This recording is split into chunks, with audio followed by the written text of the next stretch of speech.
Reality ہے مجھے ذرا کھل کے بتائیے گا، کیونکہ میں آپ کو ایک ایسا صحافی سمجھتا ہوں جو آگے کی پراپر پریڈکشن کر سکتا ہے. مطلب چند لوگ ہوتے ہیں وہ شیخ رشید قسم کے لوگ، وہ اہم ہی عید کے بعد آیا ہو جائے گا، عید کے بعد بڑی قربانی ہوگی، یہ ہوگا. میں اس طرف نہیں جاتا.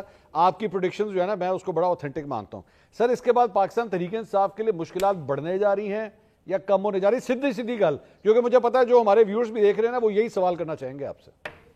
لیکن اس سے پہلے میں بتاؤں گا، کیونکہ یہ بات آپ نے کوثر بھائی سے پوچھی اور ہمارے پنجوتھا بھائی بھی بات کر رہے تھے کہ جی ووٹ توڑ لیے فلانے کر لیے. وہ یاد ہے آپ کو مرحوم عاصل بدین جو کہتے تھے کہ فیض کو جانتے ہو؟ ہاں. اور یہ جو جاوید صاحب ہیں سینیٹر، وہ کہتے تھے ان کے ضمیر جاگے. الوی صاحب بھی کہتے تھے ان کے ضمیر جاگے. مت کریں یہ بات، یہ سارے ایک جیسے ہیں اس معاملے میں. جب جس کو ضرورت پڑی ہے سب نے کیا ہے. یہ کوئی بھی دھلا ہوا نہیں ہے اس معاملے میں کہ جب سیاسی طور پہ کسی کو ضرورت پڑی ہے سب نے یہی کام کیا ہے. تو یہ تو میں بالکل نہیں کہوں گا کہ جی آپ ایک پارٹی کو کہیں گے جی ان کے بندے توڑ گئے. بھائی ان کے بندے نے تو پھر بھی کام کیا اور ریزائن کیا بڑو صاحب نے، اور گیلانی صاحب نے اگلی آفر لگا دی جو ان کا بدلہ ہے کہ آپ کو سینیٹر دوبارہ بنائیں گے. کوئی چیئرمین سینیٹ نے چکایا تو نہیں کام، وہیں پہ موقع پہ نقد جواب دیا ہے کہ آپ کو دوبارہ لائیں گے. تو پیپلز پارٹی سندھ سے انہیں لے آئے گی. اور ابھی جے یو آئی والوں نے نکال دیا ہے. آج ابھی ایک بڑا افسوسناک واقعہ بھی وانا میں بھی ہو چکا ہوا ہے، اس پہ جب بھی ہوگی بات. لیکن آگے کی پریڈکشن یہی ہے. دیکھیں پی ٹی آئی کو سمجھنا چاہیے. میں بار بار کہتا ہوں کہ سیاسی معاملات کو سیاسی انداز سے حل کریں. آپ اپنے پریشر سارے کھو چکے ہیں. آپ کا دباؤ نکل چکا ہوا ہے کہ آپ پریشر سے اسٹیبلشمنٹ کو گھٹنوں کے بل لا سکتے ہیں. تو پی ٹی آئی نے اگر اور عمران خان نے اگر کوئی پھر کام دکھایا کہ جیسے انہوں نے وزیر اعلیٰ تو لگا دیا نا جیل سے اناؤنس کر کے گنڈا پور فارغ ان کے سیکرٹری جنرل صاحب کے ذریعے، اور نیا چیف منسٹر لگا دیا. جو کچھ فاٹا میں اس وقت وانا میں ہو رہا ہے، کیا آپ سمجھتے ہیں کہ یہ سیاست ہو رہی ہے کہ آپ کا چیف منسٹر چیلنج کر رہا ہے سیکیورٹی کو، اور اپنی سیکیورٹی جو اسے کرنی چاہیے وہاں پہ وہ فیل ہیں؟ چاہے وہ 12 سال کی پچھلی حکومت یا ابھی سہیل صاحب کے چند ہفتے، یہ انہوں نے آ کے گورننس کے حساب سے سیکیورٹی کے حساب سے کیا کیا سوائے اس کے کہ وہ ڈیالہ جیل آ رہے ہیں؟ بالکل آئیں. ان کا رائٹ بنتا ہے کہ ان کی ملاقات بھی ہو، وہ اپنے لیڈر کے لیے بات بھی کریں، لیکن ان کی پرائمری ذمہ داری حلف کے ساتھ یہ ہے کہ وہ اپنے صوبے میں لا اینڈ آرڈر کو بھی سنبھالیں، گورننس کو بھی سنبھالیں. اس کے اوپر وہ کیا کر رہے ہیں؟ آج کا بڑا افسوسناک واقعہ ہوا ہے. پی ٹی آئی گئی ہے پھنس. عمران خان صاحب انہیں نہیں نکلنے دے رہی. میں کسی اور کو عامر صاحب وہ تحریک شروع کر رہے ہیں سر، آپ ریلائز ہی نہیں کر رہے بات کو. عامر بھائی آپ کو پتہ ہی نہیں ہے وہ کتنی بڑی تحریک شروع کرنے لگے ہیں. کراچی، لاہور، پشاور، راولپنڈی، اسلام آباد، کوئٹہ، جمبے غفیر باہر نکلیں گے سر سڑکوں کے اوپر. آپ کیا بات کر رہے ہیں؟ انہوں نے اعلان کر دیا سر، آپ دیکھیے گا تو صحیح. دیکھیں وہ اذانوں سے لے کے اور صبح بے نور تک آ چکے ہوئے ہیں.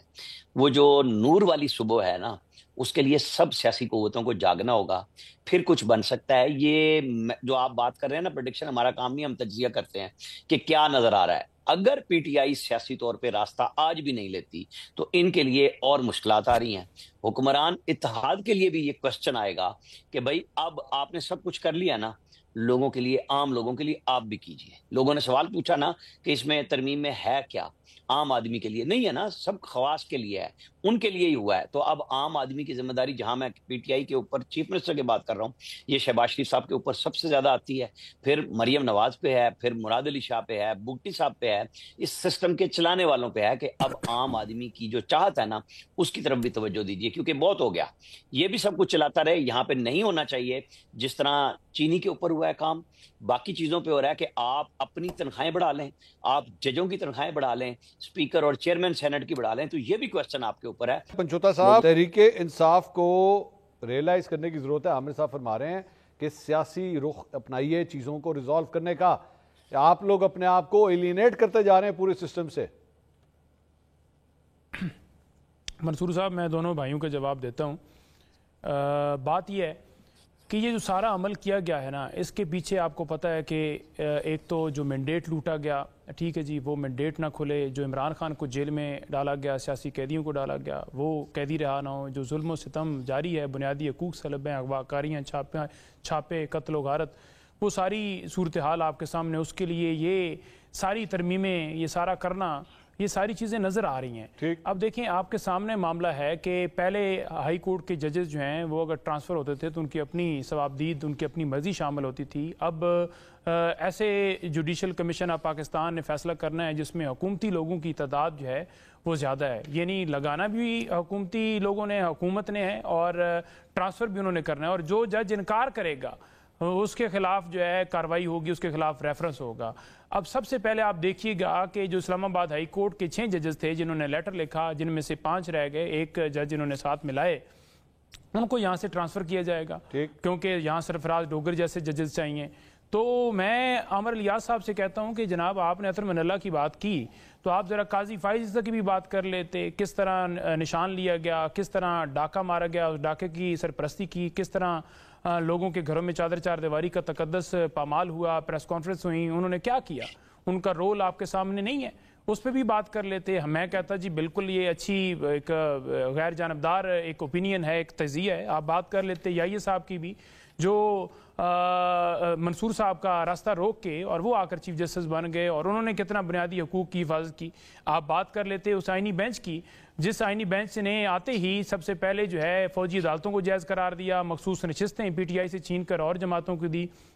اور وہ آئینی بینچ ہی اب تمام مقدمات جو 26ویں ترمیم کے خلاف ہیں وہ بھی خود ہی سن رہا ہے. آپ اس کی بات کر لیتے. آج جب ہمایوں دلاور کی بات کر لیتے، جنہوں نے وکیل کے انتظار کیے بغیر، عمران خان کو دفاع کا حق دیے بغیر فوراً آدھے گھنٹے کے اندر جو ہے وہ فیصلہ اتنے لمبے صفوں کا فوراً ہی سنا دیا، اور فوراً ہی ادھر فیصلہ آتا ہے اور وہاں پولیس عمران خان کو اغوا کر لیتی ہے. یعنی پروسیس ہوتا ہے نا کہ کاپی آئے گی، یہاں سے پولیس اسلام آباد کی جائے گی، پہلے ہی پورا پلان تھا.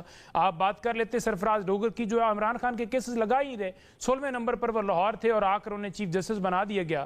وہ ان کا یہی کام ہے کہ جو بھی خان صاحب کے کیسز آئیں، چاہے ملاقات کا کیس ہو، چاہے القادر کی اپیل ہو، چاہے توشہ خانہ کی بریت کا معاملہ ہو، آپ نے لگانے ہی ہیں. آپ جج بشیر صاحب کی بات کر لیتے، نیب والے، ان کی بات کر لیتے کہ کیسے انہوں نے سزا دے دی، ایک کے بعد دوسرا، دوسرے کے بعد اب تیسرا کیس جس طرح سے چل رہا ہے توشہ خانہ کا، بلکہ سے کہیں تو چوتھا کیس بنتا ہے. آپ عدت کیس والے اس جج کی بات کر لیتے. کبھی دیکھا کہ کبھی نواز شریف کے خلاف یا شہباز شریف کے خلاف یا کسی بھی فوجی افسر کے خلاف پاکستان کی تاریخ میں کسی کی عدت کے معاملہ کہ آپ نے اس عورت کے ساتھ عدت پوری کی ہے، ٹھیک ہے جی، ویٹ لاک کے معاملے وہاں کورٹس کے اندر ڈسکس، آپ ان کا ذکر کرتے، آپ ذکر کرتے تو میں کہتا جی بالکل ٹھیک آپ بات کر رہے ہیں اور میں اس کی تائید کرتا ہوں. جب آپ یک طرفہ چلیں گے، صوبے خیبر پختونخوا کی بات کریں گے تو ہم بھی پنجاب کی بات کریں گے. یہ میرے سامنے فارم 45 بھی ہے منصور صاحب، اور اس کے مطابق آپ دیکھ لیں کہ فارم 45 اصل اوریجنل یہ ہے، ٹھیک ہے جی. اور مہر شرافت کا جو حلقہ ہے لاسٹ